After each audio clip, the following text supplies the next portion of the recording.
Have you ever heard someone say they're going to cure their eating disorder? Not just manage it, like actually cure it. Mm. It's a bold statement, right? Yeah. And it definitely stopped me in my tracks when I first heard the Mandometer clinics making this claim. Hmm. So today, we're going deep on their method. Okay. Honestly, I'm a little skeptical, but super curious. Yeah, makes sense. It's definitely an attention-grabbing claim, and I can see why you'd be curious. Right, because what's interesting is they don't just focus on what you're eating, but the how and the why behind your eating habits. Like they're trying to get at the whole picture, which is different than a lot of traditional therapies, you know? Absolutely. It's like they're trying to understand the person behind the eating disorder, not just the disorder itself. Exactly. And to do that, they've developed this whole method that we're going to unpack today. And everything we're talking about comes straight from the source, the Mandometer clinics themselves. Okay, great. They've been treating eating disorders using this method they developed for decades. Wow. So no better place to start than at the source, right? For sure. So where do we even begin with something like this? What's the foundation of their approach? Well, they base their treatment on 4 key cornerstones. Okay, And they're very clear that you need all of them for lasting change. got it. So it's not just about the food, it's about all the different factors that contribute to an eating disorder. Got it. So let's break down these cornerstones. What's the first one? The first one is eating retraining with the mandometer. Okay, so the Mandometer itself, what is that? So it's actually a pretty unique tool. It's a high-tech plate that measures how fast you're eating. Wait, hold on. A high-tech plate. Like, it knows how much food is going in and how quickly. Exactly. And it gives you real-time feedback to help you pace yourself. It's kind of like having an eating coach right there with you, helping you relearn how to eat at a normal speed and recognize those natural hunger and fullness cues that your body's sending. Okay, that's pretty cool. Huh. I can see how that would be helpful. But I'm guessing there's a lot more to it than just slowing down at meal times. Yeah. What's the science behind why this retraining is so important? It really comes down to understanding the difference between 2 different types of eating behaviors: decelerated eating and linear eating. Okay. People without eating disorders naturally fall into a decelerated pattern. They start out eating quickly and then they gradually slow down as they get full. But for people with eating disorders, it's often more linear. They kind of just eat at the same speed from start to finish. Ah, interesting. And why does that matter? What's the difference in terms of how it affects you? Well, that linear eating pattern can lead to overeating or feeling uncomfortably full because your brain hasn't really had time to catch up with how much you're eating. Oh, so the Mandometer is almost like retraining your brain to recognize those fullness signals that might have gotten all messed up by the eating disorder. Exactly. It's like hitting the reset button on your internal hunger and fullness cues. It helps you shift from that linear pattern back to a more natural decelerated one. Okay, so that makes a lot of sense. So the first cornerstone is all about rebuilding this healthy relationship with food and relearning those natural eating patterns that your body should be following. What about the second cornerstone? The second cornerstone is warmth and rest. Okay, this one, I have to admit, threw me for a loop a little bit when I first read it. It seems a little out of left field. How does that tie into eating disorder recovery? Right. I mean, I love a good blanket fort as much as the next person, but Right. what's the connection there? Well, they found a really strong connection between body temperature regulation and eating disorders, Okay. especially for people with anorexia. They often experience this constant coldness because of their low body weight. That makes sense. And that feeling of coldness can actually trigger anxiety and make those disordered eating behaviors even worse. Oh, wow. I never thought about it that way, but it makes a lot of sense. Right, because they might restrict food to avoid that feeling of their body warming up, which they might associate with weight gain, Yeah. or they might over-exercise to try and regulate their temperature. Right? So if you're constantly cold, it's hard to even think straight, let alone make healthy choices about food and exercise. Exactly, and this is where the warmth part comes in. The Mandometer clinics often have warm rooms, blankets, even heated vests available for their patients. Interesting. So they're creating this really soothing and comfortable environment. It's like they're saying, let's get your body back to a place of comfort first, and then we can start addressing the deeper issues. It's about interrupting that anxiety cycle that's so often linked with eating disorders. You know, if your body is physically comfortable, you're much less likely to feel the need to engage in those really restrictive or compensatory behaviors. Right. It makes you realize just how interconnected our physical and mental states really are. Sometimes you need to address both to truly heal. Okay, so we've covered eating retraining and warmth and rest. What's the third cornerstone all about? The third cornerstone is activity regulation. Okay, so this one seems a little counterintuitive. Why would reducing and then slowly increasing activity be part of the treatment plan? I mean, we're always told exercise is a good thing. Right, in the right context. But for people with eating disorders, exercise can become a way to compensate for the food they're eating or to manipulate their weight. So it becomes less about being healthy and more about controlling their bodies. It's like exercise becomes the enemy almost. Right, and they might even be over-exercising because their body's trying to warm up, like we were talking about earlier. Oh, right, Yeah. right. So it's about breaking that unhealthy relationship with exercise, Yeah, not necessarily avoiding it altogether. exactly. It's about recognizing, is this coming from a healthy place? Or is this being driven by the eating disorder? And like you said, it's not about saying exercise is bad. It's about reframing it within the context of recovery. It goes back to that addressing the root cause, Yeah. not just the symptom. Okay, so far we have eating retraining, warmth and rest, and activity regulation. This Yeah. is the final piece of the puzzle. The final cornerstone is focused on social reconstruction and self-esteem, which is so crucial for long-term recovery. Social reconstruction and self-esteem. Oh. Okay, that sounds like a pretty big undertaking. Yeah. How does the Mandometer method even begin to tackle something so multifaceted? Yeah, it's definitely a process, and it's going to look different for everyone. Yeah. But I think one thing that makes their approach really unique is the emphasis on peer support. Okay. They actually use mentors who have recovered from eating disorders themselves to help guide patients through this process. Wow, that's amazing. It's like having someone who's walked the path, showing you the way, offering support from a place of lived experience. That must be so powerful when you're in the thick of it, struggling to believe that recovery is even possible. Absolutely. It's not just about those therapy sessions. It's about learning how to rebuild your life outside of the eating disorder, like Wow. going back to school or work, reconnecting with your loved ones, and even just like developing those healthy coping mechanisms for social situations that might have been really triggering in the past. So it's like they're giving you the tools and the support system to not just recover, but to actually thrive in the long term. It's not just treating the eating disorder, but helping you rebuild your life in a really holistic way. Exactly. They recognize that recovery isn't just about what you eat, but who you are in the world and how you connect with yourself and others. Okay, so we've got these four cornerstones of the Mandometer method: eating retraining, warmth and rest, activity regulation, and social reconstruction and self-esteem. I have to say, it's a lot to take in. This approach is so comprehensive, but it also makes you wonder, how did they come up with all this? Is there actual science and research backing this method?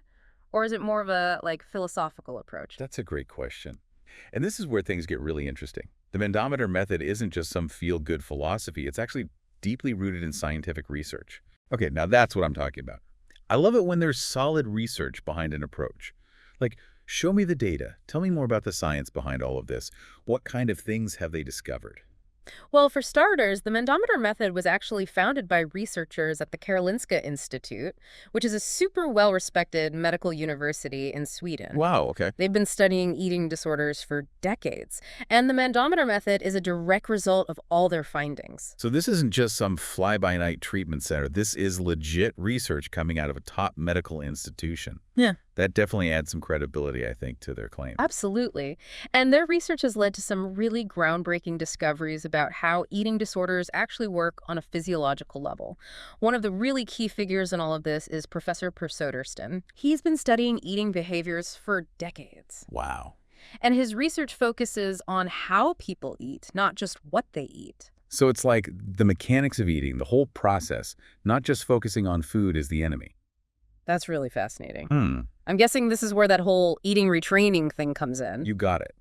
You see, what Professor Soderstrom and his team found is that when people severely restrict their food intake, or if they're chronically dieting, it can actually change their eating behavior on a physiological level.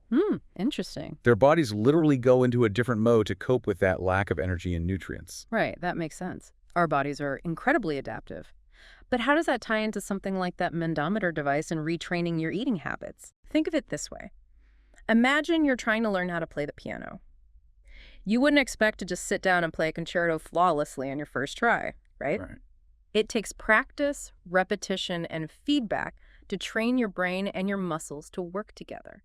Okay, I'm following. So you're saying that eating retraining with the Mandometer is like practicing those healthy eating habits over and over again. So your brain and body can relearn those natural rhythms. Exactly. The mandometer provides that real-time feedback, almost like a piano teacher guiding your fingers on the keys. It's helping you adjust your pace and recognize those internal cues that tell you when you're hungry and when you're full. I love that analogy. I think it really helps understand how this whole retraining process actually works because it's not just about willpower, right? It's about rewiring those deeper responses. Precisely.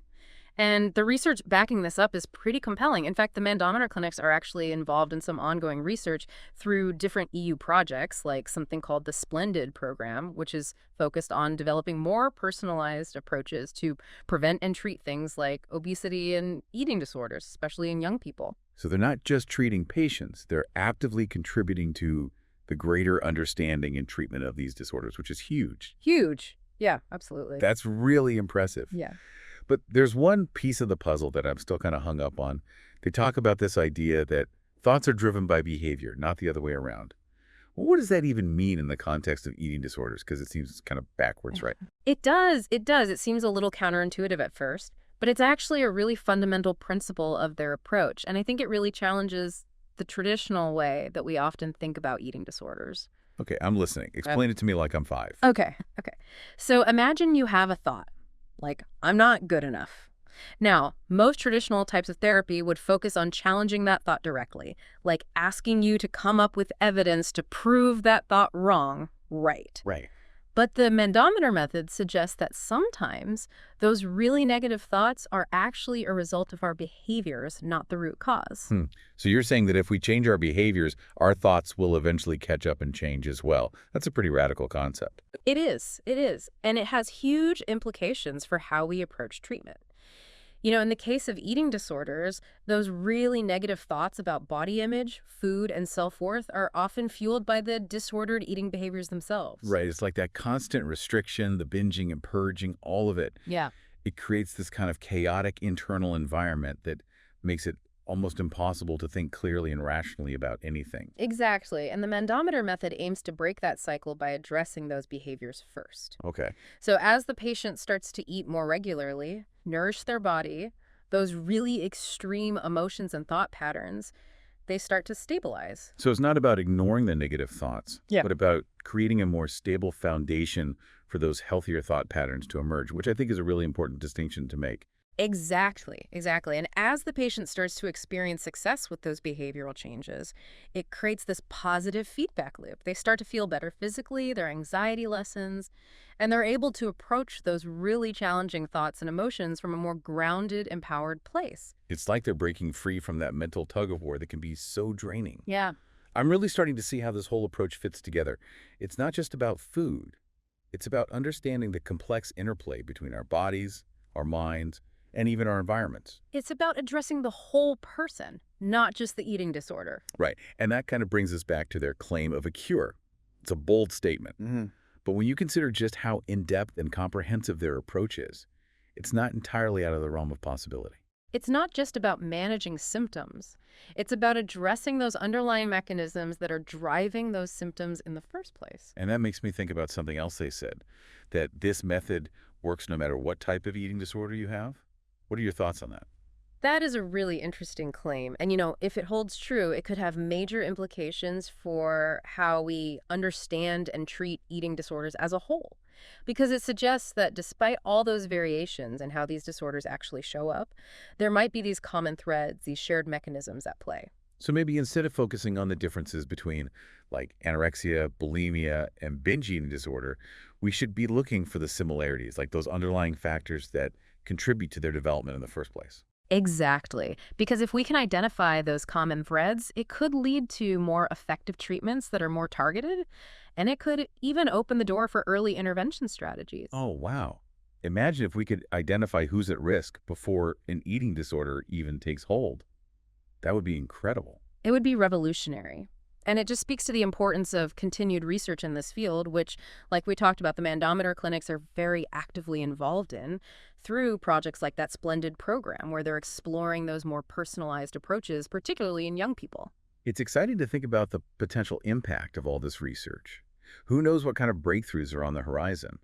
But I guess in the meantime, for our listeners who are maybe hearing all of this for the first time, What are the key takeaways? What do we really want them to remember about the Mandometer method? I think if you only remember one thing from this whole conversation, it should be the importance of a holistic approach.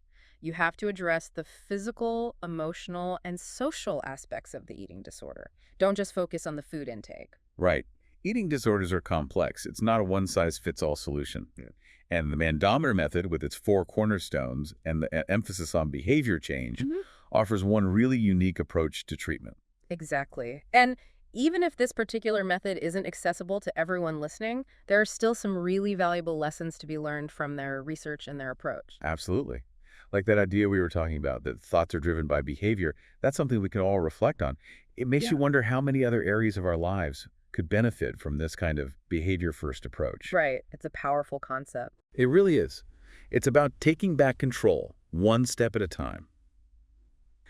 And on that note, I think it's time for us to wrap up our deep dive into the Mandometer method. We've covered so much today, from the 4 cornerstones to the science and research behind their approach. We even touched on its potential to change how we think about eating disorder treatment in the future. It's been quite a journey, and I hope our listeners found it as thought-provoking as we have. Me too. And for anyone listening who's feeling curious and wants to learn more, be sure to check out the Mandometer Clinic's website. We'll put the link in our show notes. They have a ton of information about their method, along with patient stories, research articles, and lots of other interesting stuff. Definitely check it out. Knowledge is power. And the more we understand about these issues, the better equipped we'll all be to advocate for ourselves and the people we care about. Couldn't have said it better myself. And on that note, we're going to wrap up this deep dive. But we want to hear from you. What resonated with you? Did anything surprise you? Do you have any questions? Come find us on social media and let's keep this conversation going. Until next time, happy learning.